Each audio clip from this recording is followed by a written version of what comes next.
Hi guys. Hi. So we'll try and fit in what we can. Otherwise, we'll definitely be rescheduling more time, because this is I feel like we've got so much to share, and it's so amazing when we come together with these conversations. Even prior to hitting record, just the level of conversation and the topic that we were covering was just very deep, very quickly, and very in tune with the energies that are currently coming up to be cleared. You made a post about ancestral trauma clearing today, Matthew, on Facebook, and it's definitely something that's been rippling through our group, our circle, hasn't it, Ripeka? In terms of, yeah, we've been talking about bringing them all into the golden timeline this week. Yep. Yes. Yeah. And I was actually thinking about my whole line, all of my lines, back to the atua, to the Māori atua, to like Tangaroa, Maui, and Paua and Kiwa, some of our first explorers, and back to Kupe, and like all of those lines I was thinking about actually just right before I heard that share from Mary about bringing them all to the golden timeline. Yes, yeah, and then the mother arc and the father arc, and it being anchored in, and that just came through so powerfully over the last couple of days. It was like wham. Yeah, goodness me. yeah, there's a big shift and we all felt it. So it's very exciting, and it's certainly bringing up a lot to look at and digest and integrate, and as part of the defragging process too, which brings me into this fascinating conversation that I was having with Matthew about his recent experience with some plant medicine, and I was just so excited to hear about his journey with this and what it brought up for you, and what you experienced, and given Ripeka's experience with plant medicines as well, I just thought this was a beautiful cohesion of gifts and skills to put on the table and have a look at, because I haven't had any experience with deep plant medicines and inspiring like spiritual journeys. So yeah, I'm looking forward to hearing everything you have to say. And can I put it this way? I've had an experience with the frog medicine this year as well. So I'd say your plant medicine might be similar. Wow. Yeah, it's the extreme version of the plant. Yeah, brought up a lot is that too. With the bufo, or with combo, or which frog? It's the Mexican one. Lives underground. Yeah, Sonoran desert toad or something, I think its name is. Definitely was a shadow work experience. It was not anything recreational about that, and was supported by a shaman. And I would not recommend doing it any other way. Yeah, no, absolutely. That's I've never experienced that medicine, but every indicator that I've ever had from anybody that's experienced it is it's absolutely not a recreational experience. It's a very intense experience. Yeah, it's worth it. You know, all of these shadow work experiences are worth it, but it's like with anything, you have to be really conscious of what your intent is and what you've put out. And you always have to remind yourself, you know, and I've maybe 5 months out, but I've spoken to people that are 3 years out. And so you have to be really ready to be, and with any of these healings that we're doing, we all have to be ready to be self-responsible and, you know that we created all these wonderful things that we go through. Oh my God, right? Yeah. I think that's an extremely important point, you know, based on the experiences that I've had working with plants and going through these cleanse processes, is that our accountability and our honesty, you know, that you have to be willing to look when these things are revealed to you, and then in the moment of the revelation, to be able to you know, maybe slide into that place of allowing that shadow to express, to feel what comes up, but not to attach to it, you know, and the plants are really these medicines, you know, they're very supportive in being able to disconnect kind of some of that personalization into the traumatic experience. So especially this medicine that Rihanna and I were talking about, which is Iboga, that one of the traits of this plant medicine is to really create that objective observation of your life experience. And so that as the energy rises and expresses, it no longer, it hooks into those feedback loops that would keep us, trapped and recycling the same story over and over and over again. So yeah, that's a huge, I think that's a really important point. Yeah, those plugins, they get rid of them replaying loops. Yes, right. And I was very interested in the nanotech aspect of what the Iboga was actually removing, the physical component to the parasitic forms that are attached to us. So if you could expand on that, that was just absolutely incredible to listen to. Yeah, absolutely. This kind of actually goes back in before my first Iboga experience, which was in 2018. I had been on a dieta in Peru, was working with a medicine man that I'd worked with several times in the United States, and an impeccable ayahuasquero, no distortion or that kind of stuff, really in the light. And when I was going through that dieta, there was a purge that came forward where often with the ayahuasca medicine, that as the purge would come up, I would receive information about what it is that's actually being released out of my field or out of my body. And in this case, there was a hitchhiker, what I call a hitchhiker, a non-physical entity attachment. And this hitchhiker, I was certain that I had cleared multiple times before during ceremony. And I asked the medicine, I was like, what is going on? Why? This is like the 5th time that I've cleared this. And the medicine said, you have a physical parasite in your colon that is connected to this hitchhiker, and that it's also infiltrated with nanotechnology. And so I was like, oh, okay, that makes so much sense. How do I approach this then, right? And so then, a little while later, a year and a half later, I was in South Africa for the first time. I met one of the women that facilitate this cleanse process that I've been working with. And I described the situation, and she said, oh, absolutely, the Iboga will clear that entire situation.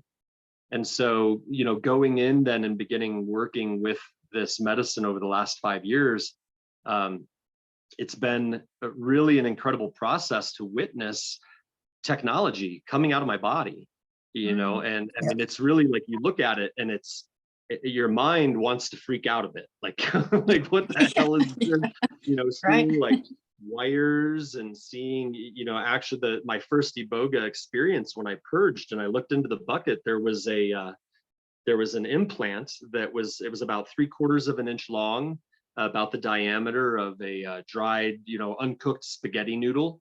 And it had all these little legs on the bottom of it. It had little like bronze colored sensors up on the front of it. It was total technology. And I, and I looked at it and I was like, what the hell is that? And it said, this is Nanotech. And I'd been working with nanotechnology in my healing work for some years to help clear that. But with this actual physiological plant medicine that you take into your body, it really has this multidimensional ability to move through your tissue and remove infiltrations out of the body.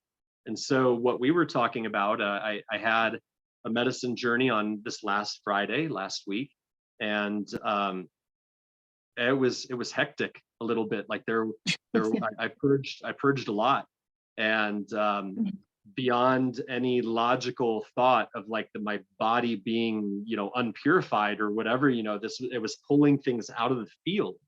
And the technology that came out, like I wasn't paying too much attention to my purge bucket, but my friends that were supporting me, in one of the moments, they looked in the purge bucket, they saw a wire that was 14 inches long. And at the end, it was a metallic wire. And at the end of the wire, there was a segment maybe like 3 or 4 inches long that was a nanopolymer fiber. And on the end of the fiber, they said there was like a harpoon hook, and there was flesh, like my actual tissue was attached to this. And it was shown to me like that as the experience was going on, and I was having these releases.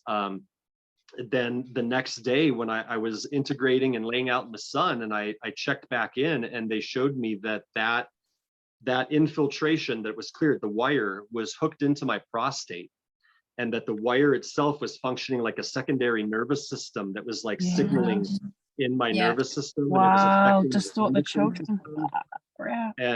and it's interesting because my acupuncturist over the last year, we've been working on I guess it's called the lower jiao, which is like second chakra, lower dantian energy, where there were imbalances or different distortions coming up. And I'm thinking, well, of course there's this massive nanotechnology implant plugged into my prostate. Distorted. Totally. Yes. Yeah. So those descriptions remind me of, I don't know if you see my eyes flicking while you're talking, but that's me just like going back through all of the things that I've done before.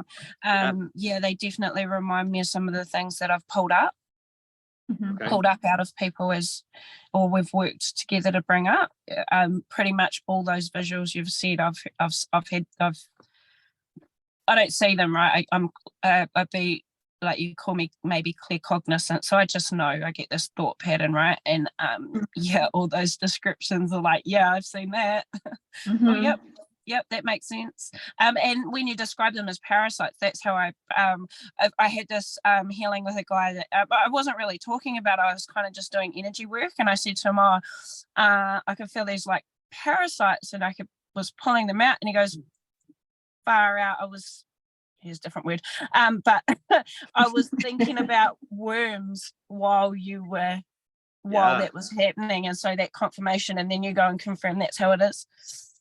Yes. And there's different ways to heal it. Like one of my nephews, he's choosing to go through a spiritual path, pretty structured spiritual path, but hey, he had a wonderful experience with Jesus Christ that could help him identify what it was and remove it, and all of his everything's gone now that he's been able to give it over.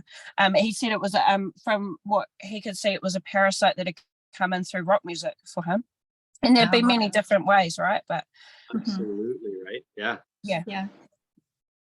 Oh, there's my client. She did get my message to say I'll be 10 minutes late, and she's just pulled out. I told you we could get a quick coordinator in.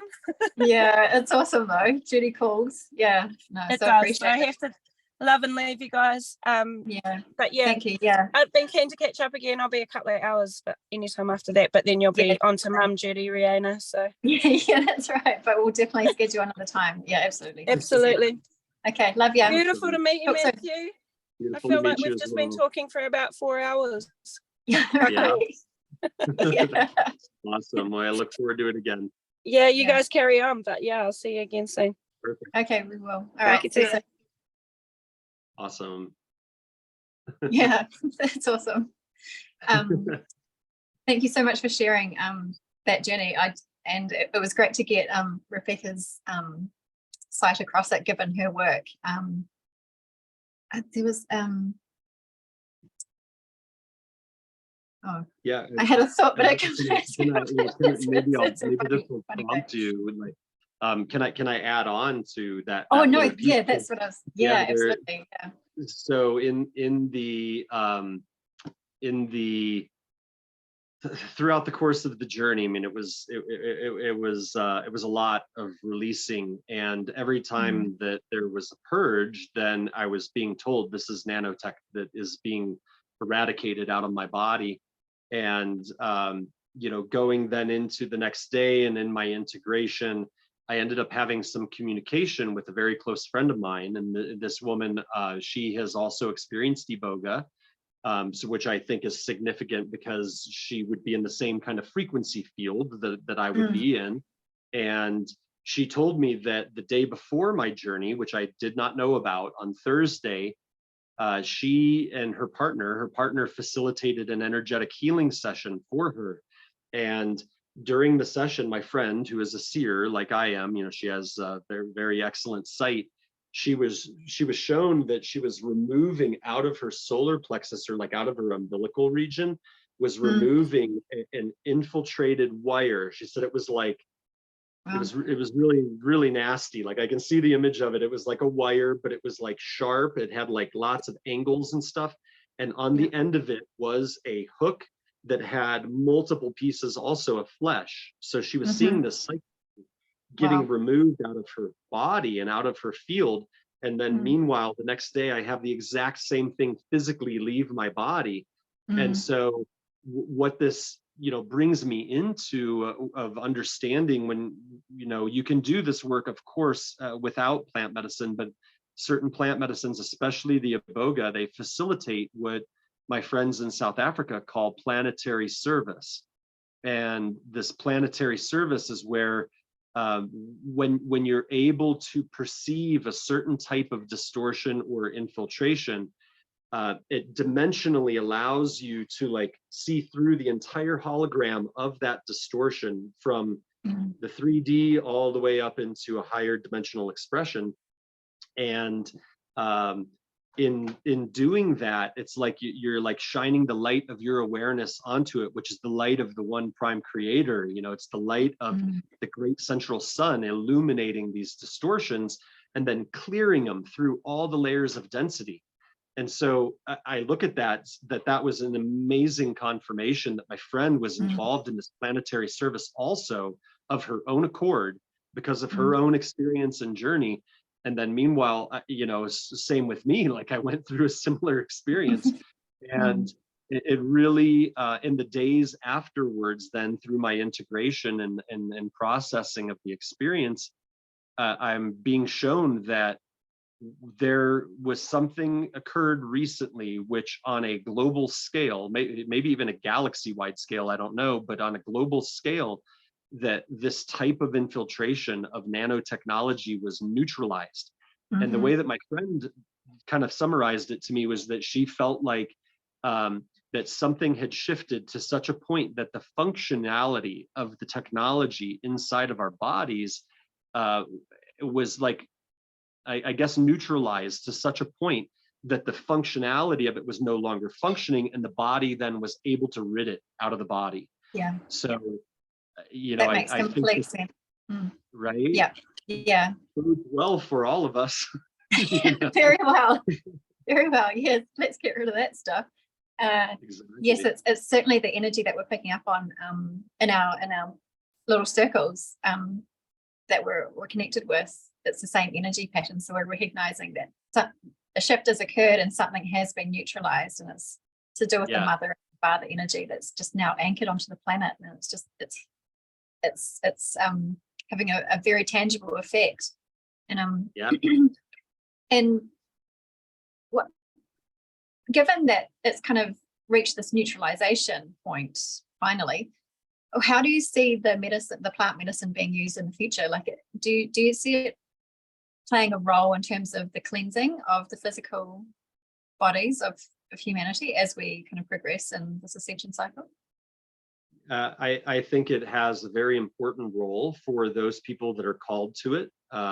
They're, plant medicine is definitely not for everybody, and those that are called into it, I believe that there absolutely is a role that these beings, I mean, they're super conscious beings. There's a role for these beings to help facilitate the clearing of our bodies while simultaneously clearing our spirit. Clear, like you mentioned, defrag. That's actually one of the stages of an Iboga experience, is that the medicine scans your field and it does a defragmentation of your field that reorganizes inappropriately stored memories and trauma patterns and all these different things. And so there, you can achieve all of the different benefits to a degree that like Iboga specifically would offer. You can achieve that maybe without ingesting the medicine, but the depth to which it takes you and the comprehensive umbrella that you're underneath of all the areas of your being that gets supported, I think that it's going to be extremely valuable as we're moving forward, because we have a population of this world that has been brutalized for hundreds of thousands of years, but definitely during this last cycle of the Earth since the fall of Atlantis, that this system of control, this intergalactic artificial intelligence that is permeated in our world, it's just brutalized humanity. And the mind control has been so strong, as I'm sure you have seen, you know.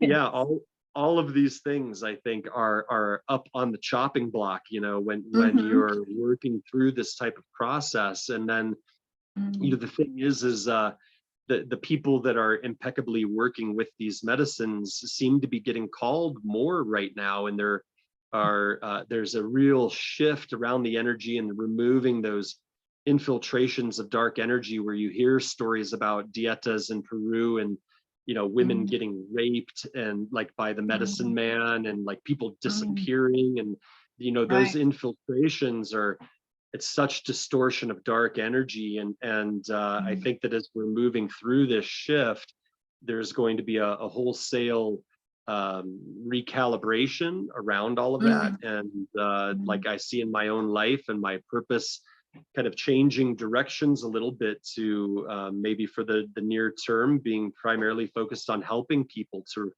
clear these things. And you know, when you show a person, you know, it's a little graphic, but whatever, we're all adults, right? You know, when you show a person their flush pan, you know, like we use in the cleanse process, we use stainless steel colanders inside of the toilet.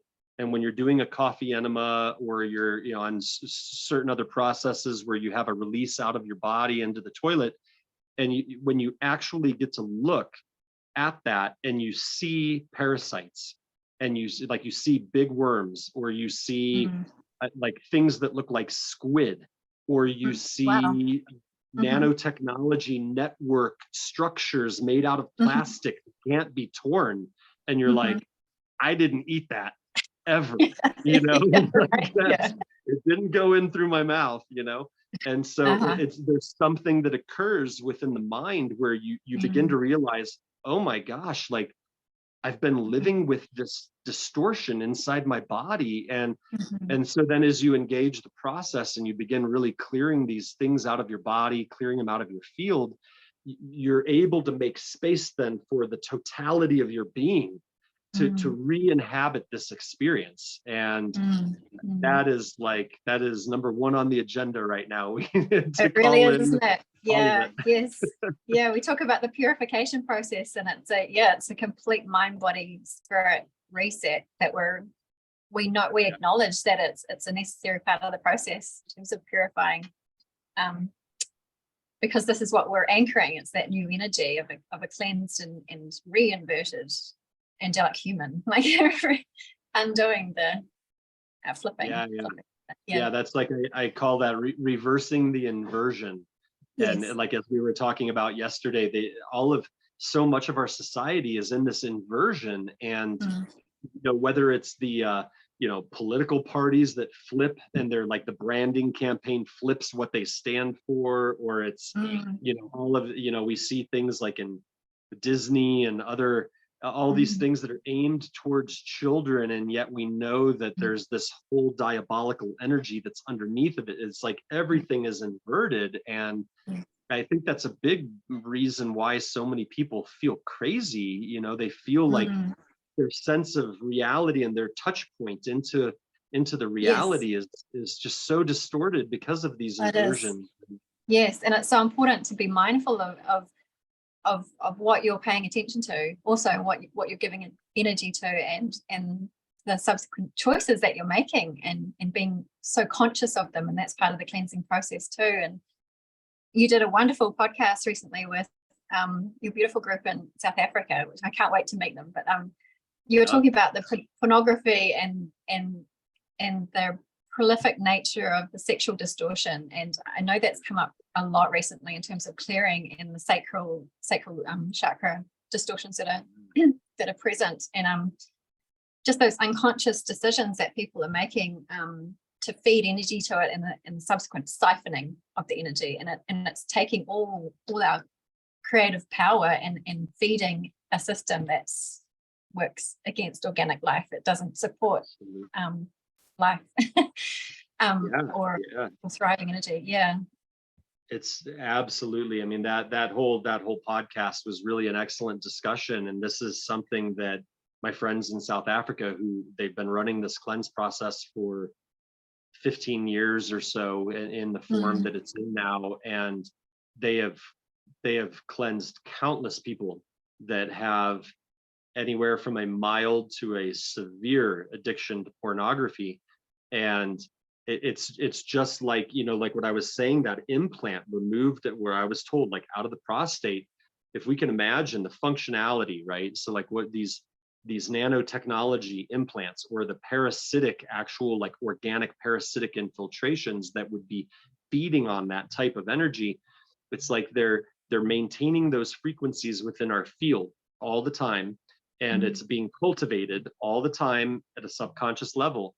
And so then if you've got this kind of a situation going on, and then you're, I don't know, you feel lonely and horny, and I'll just look at Pornhub for a few minutes or whatever. And when you engage, there is a frequency field that you are engaging with that is going to be communicating with these distortions in your body, and they can end up driving behavior. They can they drive thought form that would have you organize your actual physical organic relationship with your partner into these ways of thinking, well, I'm not being satisfied by her, I'm not I'm not getting enough, it's not as sexy as I want, or whatever. And it's this self-fulfilling falsity, that is and it distorts perception, it distorts our energy.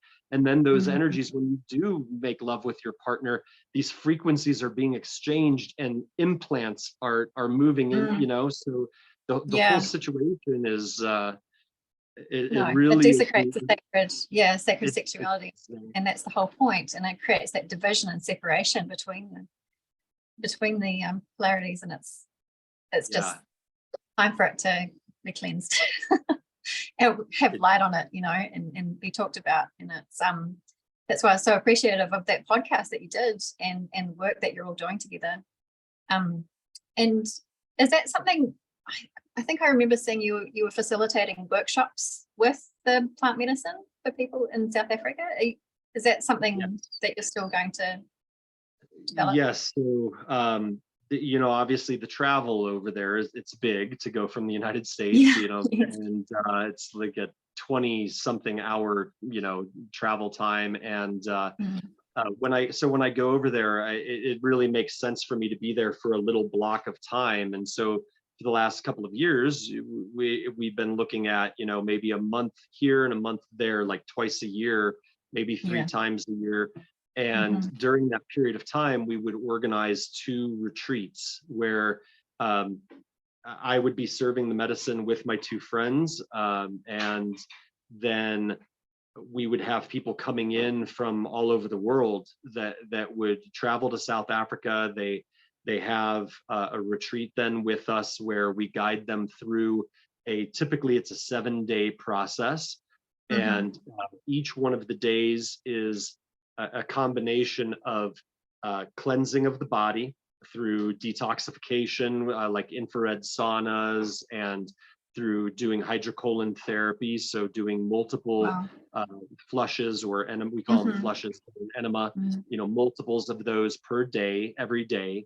And so the physical detoxification, and then there is the plant medicine work in different ways, which will basically clear your energy body and open your energy field up to its maximum receptivity, so that as you work through the 4 days prior, and on the 5th day you receive the Iboga as the primary journey that evening, you're most open and receptive, and then the medicine has to do the least amount of work to clear the physical distortions out of your body. And then day 6 and 7 are integration days. The Iboga journey is it's a profound experience. It's a life-changing experience for everybody that experiences it. You know, and so that process of a 1 week process is unique as far as we know around the world. Most places that work with this plant medicine are like clinic type settings, you know, or retreat centers where you come in and there's like a medical team monitoring you, and you do this thing for, you know, for 2 days. You have 2 ceremonies in 3 days or something like that. And you know, that our situation is very different because there is a pre-cleanse process that everybody goes through. You know, all of our health history and everything being disclosed and discussed, and then by going through this process in the way that it does, you really can go in and resolve physiological health distortions that are, you know, told by the you know, we've had so many people go through that have been told by their Western medical industrial complex system that this is forever, you know, you're going to die, you know, you will never heal of this. And then they come in and they go through this process, and being held in the intention field that my friends have cultivated, and Rhoda in particular is a frequency of the purest, unconditional mother love that I have ever experienced. I've never witnessed it. I mean, it would be like Amma, you know, holding space for you, maybe, if, you know, it would be the only kind of pop culture comparison. And by being in that kind of a space, you release any level of self-judgment about the things that are coming up, and it helps you to dive in deep. So then the medicine comes in, and again, it's a multi-dimensional process from very high density all the way through, and it clears the entire the entire program, clears the whole holographic imprint, and you're reborn basically on the other side of it. And incredible, like just I don't want to keep on, you know, the sidetracking, but like it's great. No, yeah, it's obviously a very comprehensive process, but it's wonderful that there's such a nurturing and nourishing environment that you're providing. It's so important. You know, you mentioned the mother energy, and it's just so gorgeous because it just holds everybody, right? Yeah, so and it really, and I mean, again, you know, I experienced tremendous love from my mother. I'm very fortunate, you know, that there was a lot of love in my family, but I have never experienced that frequency before, being held by these 2 ladies. And it hopefully rubs off on me, so that as I hold space for others in the retreat, it's right, I mean, there. It obviously has. Yeah, you're a very accomplished healer, a very gifted healer as well in terms of what you provide services for. I mean, just my experience with you too. It's been the same. You hold space in such a beautiful, safe way to explore things that, you know, are sensitive, and because of your gift of sight, you see things that might be sensitive for some people to address or be concerned about. But it's just such a it has to be comprehensive, it has to be deep and profound if you're willing to meet yourself there. So that's why I appreciate healers like you who can provide that and provide that space, and then that incredible insight. And it's an ongoing process as well, at least for me, you know. But everybody that I know, that I've had several friends that I've brought over to South Africa that have gone through this process, and it's an ongoing up-leveling of consciousness, or an evolution, an expansion of our beingness. And it's I mean, it's still, even when I was there in South Africa in April, I was sharing with Rhoda one evening about how I had been seeing a shame pattern within myself that was coming up, and you know, and this is like out of my childhood, and was something that had been, you know, either expressing actively in my life or under the surface for some years, many years, you know, 40 years.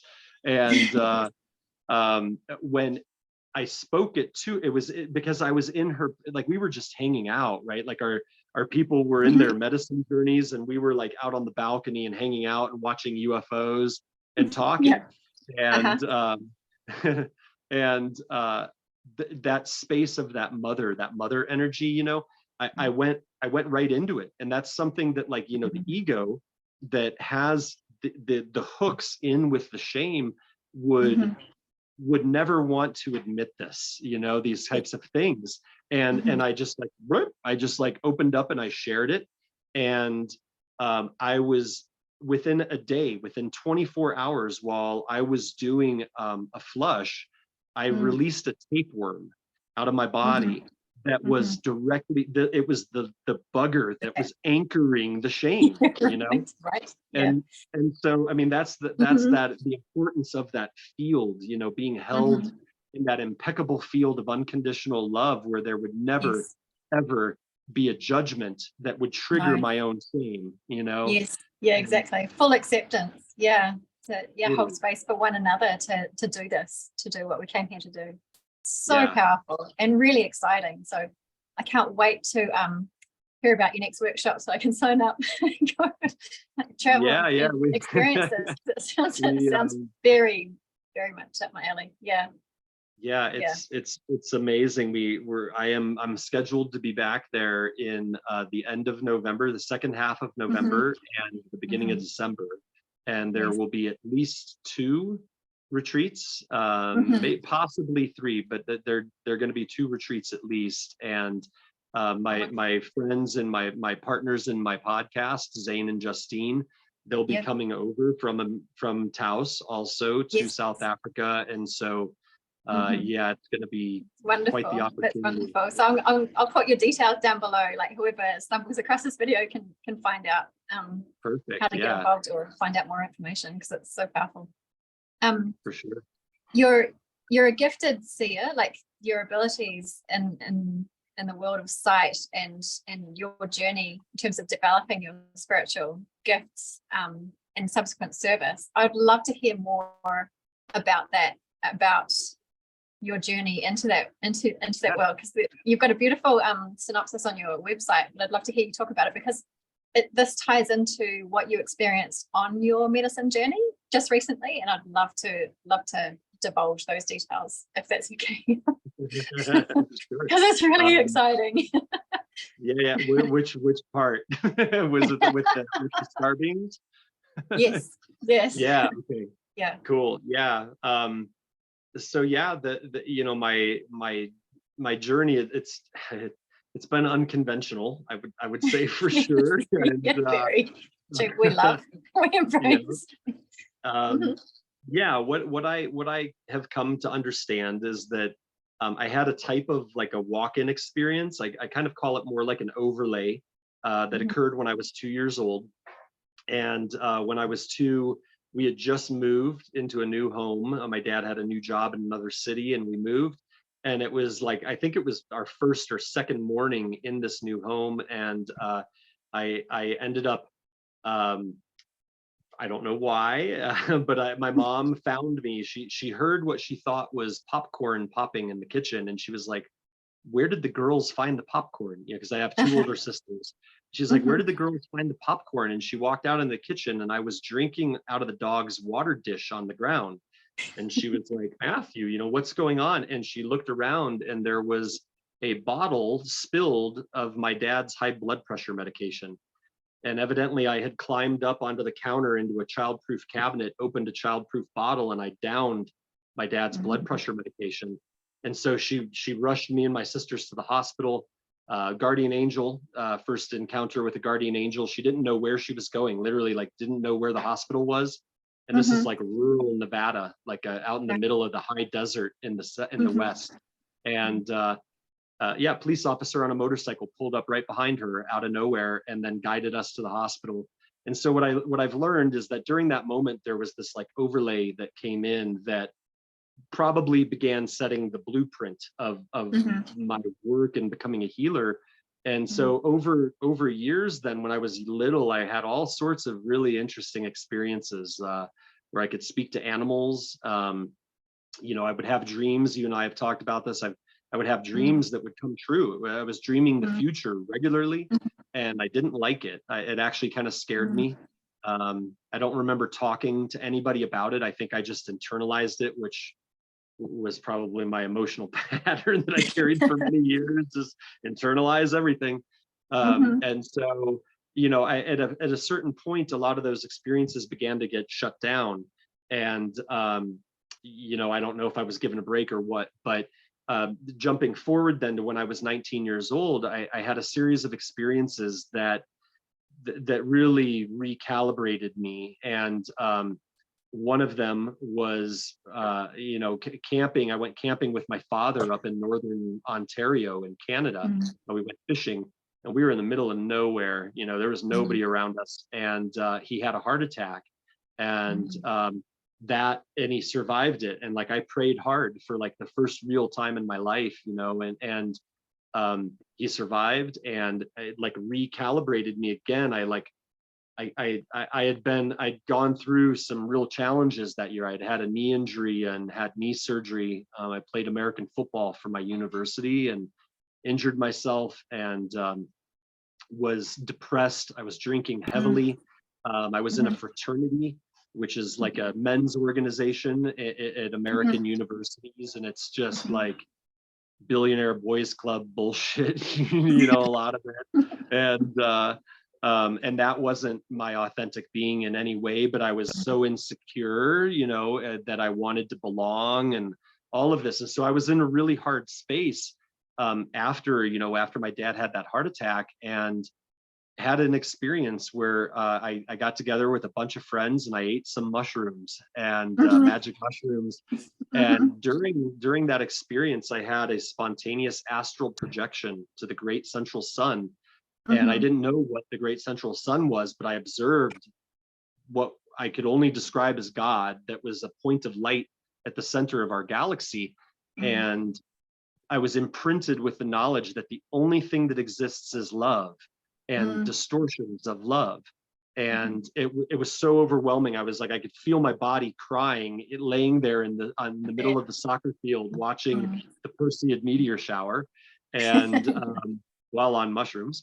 And that was again another really big recalibration, that like I really got onto a spiritual path at that point, where like I really was interested in pursuing energy and shamanism and different things. And so all of that then built, and I read books and had experiences and did things. And then fast forwarding to 2004, when I was already living in New Mexico, and my then partner, eventually my wife, and we're no longer together, but we had just conceived our son, our first child, and we didn't know it yet. And so right on the heels of that conception, which is a big moment of energy, I went for a hike up in the mountains behind our house. And while I was up there completely alone, out of the sky portals in a UFO, a starship. And it came in from above me, very rapidly. It was like descending very rapidly, and I could hear the sound frequency. It was like the Doppler effect. You could tell the distance, and it was getting closer, and it went from a very high frequency to a very low frequency. So it was like yeah, I can feel it.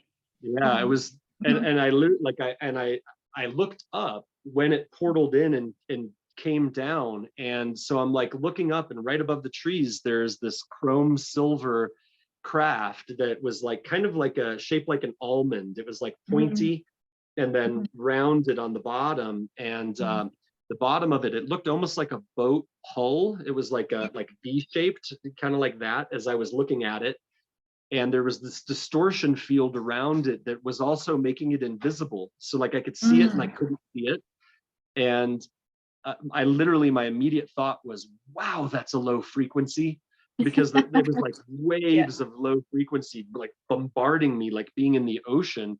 And then my second thought was, holy cow, I'm going to get taken, which was cool, because I wasn't scared at all. There was no, it was more like, really, like this is really happening to me right now. And I know, and so I immediately then I had this knowing come and go, no, they're not taking me, they're talking to me. And so I tried to tune in my rudimentary way at that time in 2004, and I was you know, and I was getting no information. So I just stopped and I just stood there, and the thing hovered over me for maybe 30 seconds, you know, 20 to 30 seconds. And then it like rotated its orientation, and it went up the little side canyon I was in, and it was like crossing over ridge lines and moving up in elevation, you know, and so I could hear it getting further and further and further away. I couldn't see it. And then it turned off, like it either portaled out or it landed or whatever it did. It all stopped, and the forest was totally silent. And then the sounds all came back within about 5 or 6 seconds. I could hear birds and squirrels again. And I just started laughing, and I was like, what was that? And I didn't really understand what had happened at that time, but it began propelling me into doing healing work. Like I'd been doing readings before, like tarot readings, but it really propelled me into doing healing work. And fast forwarding then 5 years, I began working with my friend Stacy, who was a regression therapist, and she took me through one of our first ever regressions, and she was told to take me into this UFO encounter. And so what I learned then was that this was not a chance encounter. It was like an appointment. And there were 2 beings on board the craft that were both from Alpha Centauri, which is our closest neighbor, right? That's the closest star to our star. And you don't ever hardly hear about Alpha Centauri. Their civilization is like cloaked. They don't, they're not out there publicly in the way that like Pleiadians or other groups are. No, I remember hearing about it through Alex Collier, like so much of your story, even just sharing. I keep thinking of Alex, but sorry to interrupt, but yeah, carry on. Yeah, I remember him mentioning it. Yeah, so they, what I was shown was that the encounter was the fulfillment of an arrangement that had been arranged before I incarnated, or before I had this like walk-in experience, that one of the beings on board the craft that was Alpha Centaurian is essentially a past life of myself. The Alpha Centaurians were on Earth during the time of Lemuria, roughly 50,000 years ago. It is usually the date range is usually 50 to 65,000 years ago. They were on Earth as like spiritual ambassadors, let's say, guiding the human beings on Earth.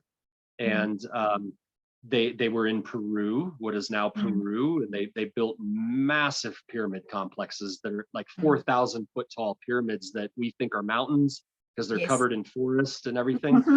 And so yeah, basically the arrangement was that my past life came forward in time, because time is nothing to these beings, you know, and it came forward in time, found me, bombarded me with like a phaser, like a laser, but of sound instead of coherent light, it's sound. And they use this super high frequency sound, kind of like a dolphin echolocation. Yeah, and they modified my DNA. They like activated certain codes in my DNA, and then they left. And so that happened in 2004. And then over the years, all those codes began coming online, and I began having more abilities than what I inherently had come into the world with.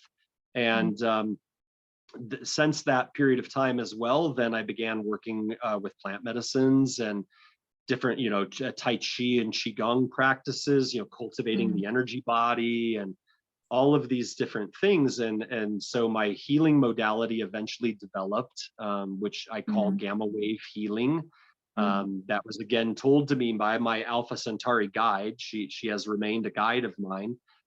She gave me a name in about 2009. She said, if you need a name, call it gamma wave healing, because you go into a gamma brainwave state when you're doing the work. And which I confirmed 6 months after that by getting hooked up to an EEG, and I did a session on myself, and it was gamma state, you know, it was all so I was like, well, that's cool, you know. There you go. So yeah, I mean, it's been a constantly changing, growing, evolving process. And really, I mean, in the last 5 years since I began the work with the Iboga, and how that medicine can clear so much of the distortion out of your field, then it's more of my authentic being is capable of coming through and expressing. So my work has been you know, radically evolving over the last several years. Yes, So I imagine. Yeah. Yes. So when you combine a powerful plant medicine with a powerful healer, what happens? Like, where do you go? Yeah, right. Yeah, superpowers. Yeah, no, I really am humbled and I am grateful. And I mean, it's kind of funny, right? Like when we're kids in America, when I was a kid in America, the school systems would give these standardized tests that you would go through and you'd answer all these questions, and it was like a personality test to identify likely careers, right? And Yes. I was always into science, and so science always came up number 2. Number 1 was always social work. And I was like, no way, like I'm not going to be a social worker. You know, that sounds hard and horrible. You know? Yeah. And then of course I realized that one day after becoming a healer and working as a healer for years, I realized, oh my God, I became kind of like a social worker. So yeah, maybe it's in our nature, you know. Well, yeah, it's that compassion for humanity and the wanting to be of service to anchor in the light codes that we came in with or blueprinted for. It's part of our mission here, right? Yeah, for sure. Well, and you as well. I mean, I've been enjoying getting to know you and watching how that process is blasting off right now. You know, yeah, it feels like things are kind of accelerating in certain directions. Sure, yeah, and it's very exciting.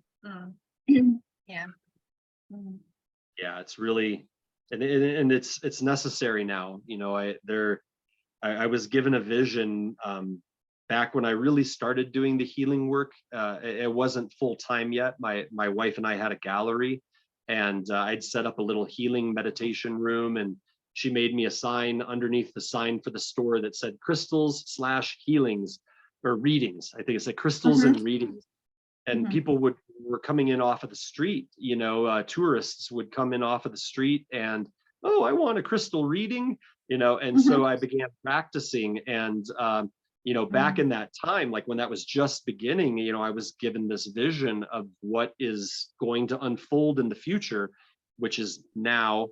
And you know, I was shown that they were showing me our community, but this was for the bigger world, that there were all of these people that were anchoring in pillars of light into the communities, right?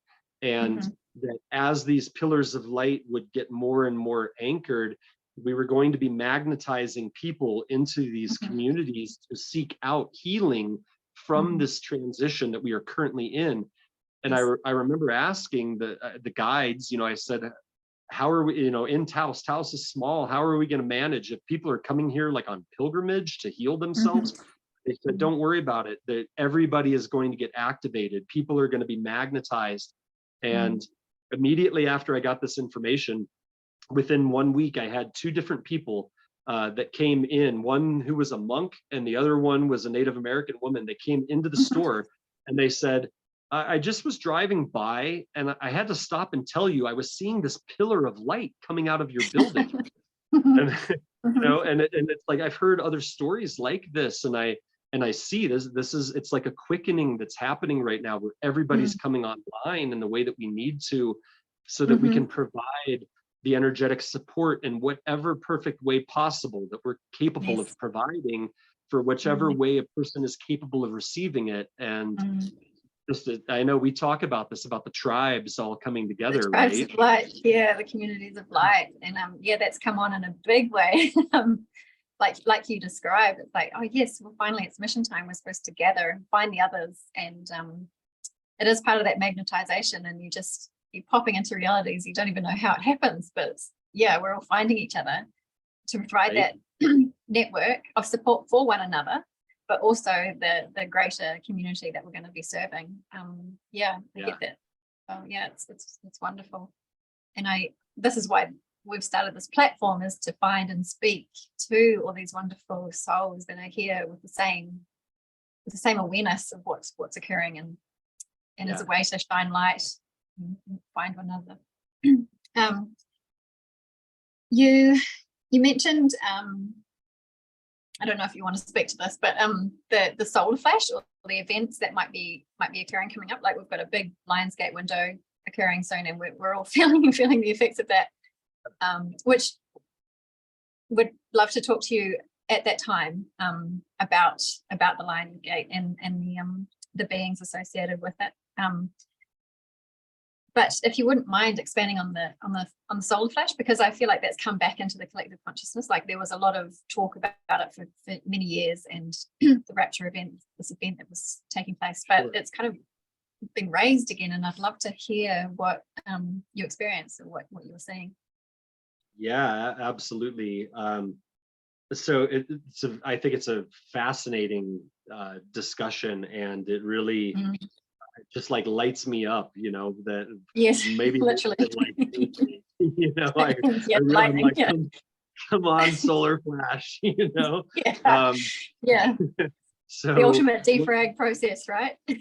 Oh man, yeah, instantaneous defragmentation. It's like really instantaneous removal of parasites and like so but I think what we're speaking about here with this solar event or this solar flash is has a couple of different layers of manifestation of energy.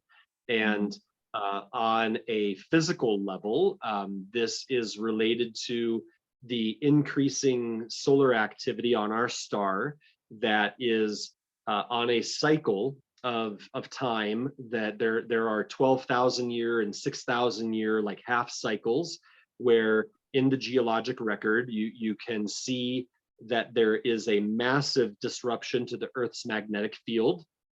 And while that disruption of the magnetic field occurs, it makes the planet susceptible to certain types of solar activity. And during what is happening in these 12,000 year cycles is that you see a ramping up to a massive release or a massive coronal mass ejection off of the sun that would be measured in the range of, on the small side, an X50 solar flare, all the way up to maybe like an X200, something like that. So something that when this event occurs, regardless of the strength of the magnetic shield, it would basically put us into the Stone Age, and anything electronic would be wiped out. And whenever this type of event has occurred in the past, there have been cataclysms, there have been pole shifts, there have been inundation of continental land masses by the ocean, etc. And we are right on time. We are like overdue for this situation. Again, and at a physical level, what triggers this evidently is what is called the galactic current sheet, which is a wave of plasma or ripples. Actually, it's like ripples of plasma that are emanated from the great central sun in the center of the galaxy. It's a Sagittarius, 29 degrees of Sagittarius. And so, yeah, as those ripples travel through space, evidently each set, like a set of waves for surfers, each set arrives every 12,000 years. And we are in it right now. The wave is arriving, it's getting thicker and thicker and thicker. We see evidence of this by all of the neighboring star systems that are in the direct line between us and the center of the galaxy. So that's like Proxima, Alpha Centauri, possibly Sirius, other stars that have all had these massive releases of light that would indicate what scientists call a solar micronova. So it's not a nova where the whole star explodes, it's basically the outside layer gets blown off and then travels through its respective solar system. So that wave, as it's coming in, it's bringing energy from the great central sun, it's bringing material that is picked up in space, it's bringing all sorts of information. And so that all is occurring, and it's building, and our magnetic field is falling off of a cliff right now for the last 30 years. So that's the physical level expression.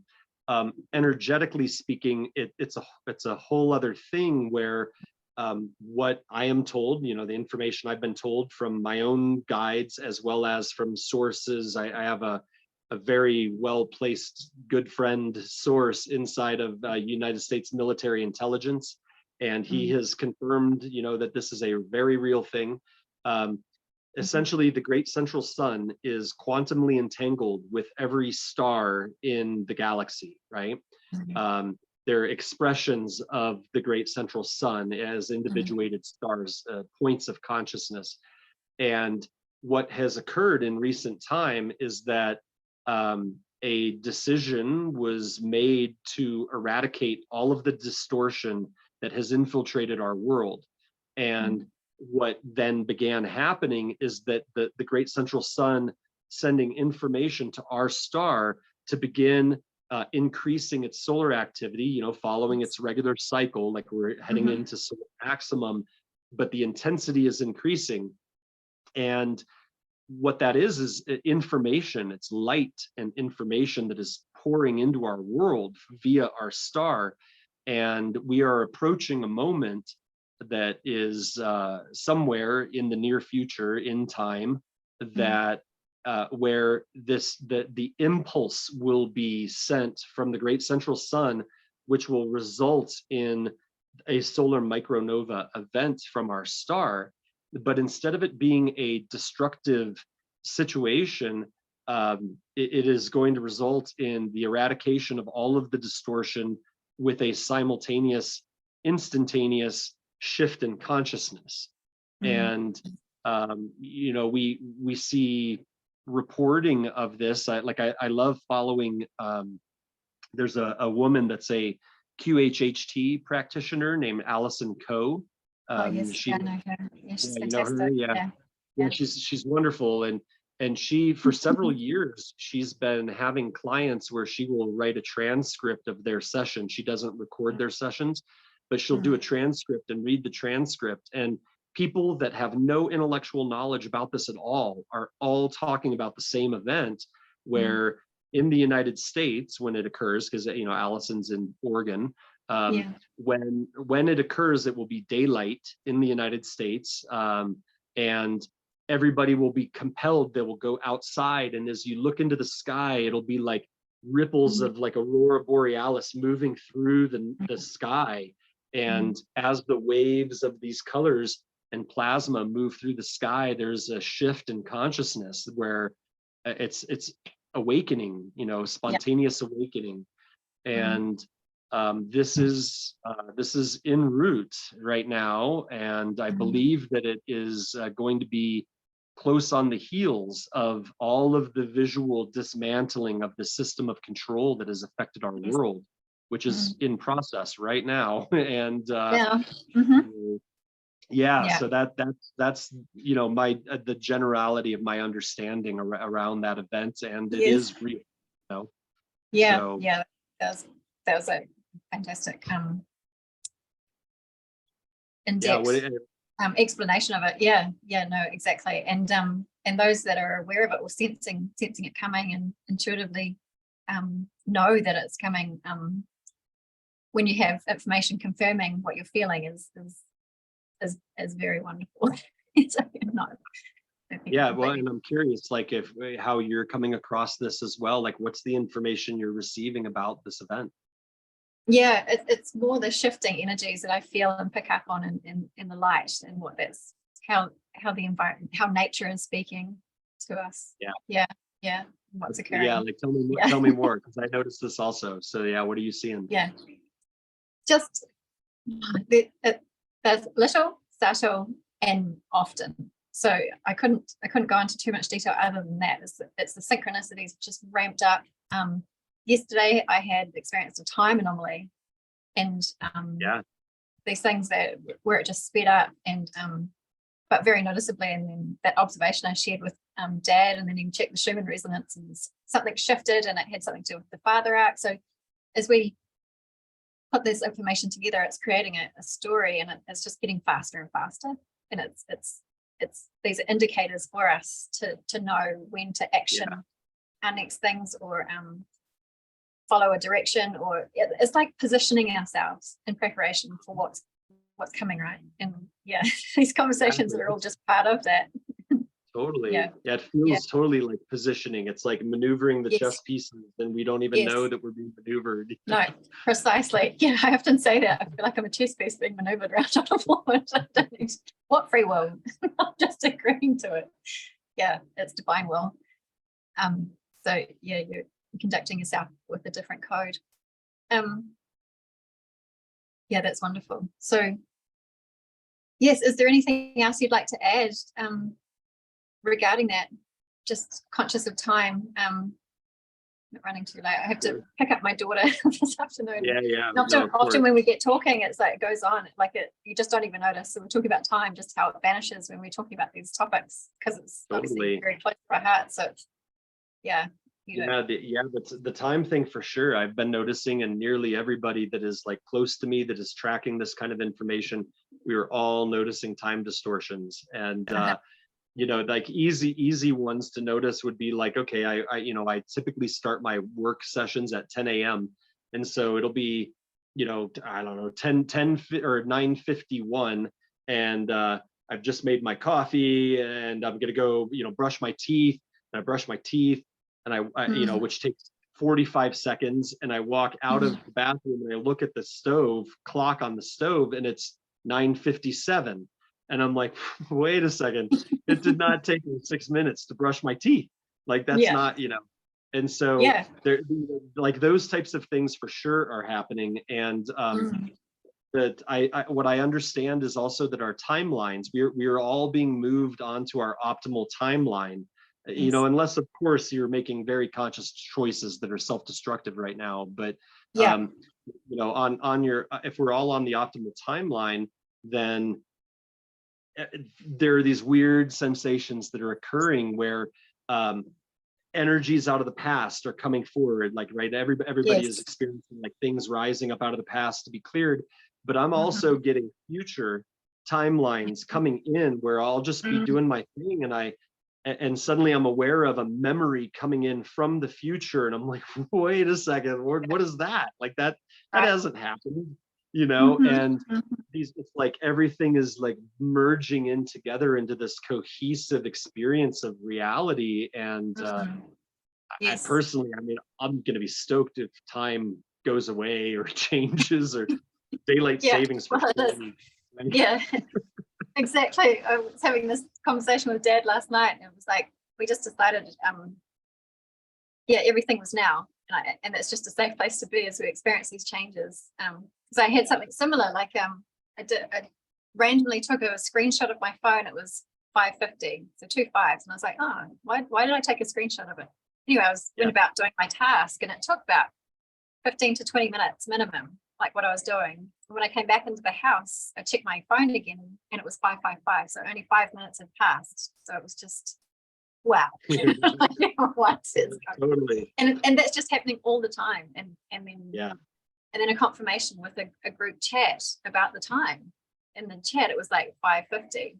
She'd put at the top of her text, and then a Father Arc incantation to say out loud. It was like, goodness me, the fact that I was speaking to my father. So there's these beautiful confirmations, and it's not always cognitively aware, like why. You can't quite make sense of it, but it's making sense, like within your body. My spirit's like doing somersaults and cartwheels. It's like, oh my God, something's happening. So, I know, I see little, they're like, yay, like little, like a cheering audience, So I definitely think it's all part of this build up to the Lion's Gate, and then events that are occurring energetically, and that are very exciting. Yes, like you say, you get glimpses of the future, and you can see what you might potentially be doing and operating like what you're doing, and it's we're literally building our dream world, that heaven on earth. Absolutely. That thing that we're here to bring in, on that frequency. Totally. Well, and even after you'd said that to me the other day, we both each had synchronicities come through, reflecting immediately heaven on earth. Whether it's a meme or something else. And this is, again, these are the indicators. They're the messages. It's the alignment of the energy that is indicating to you that you are in the flow, like we're on the right flow.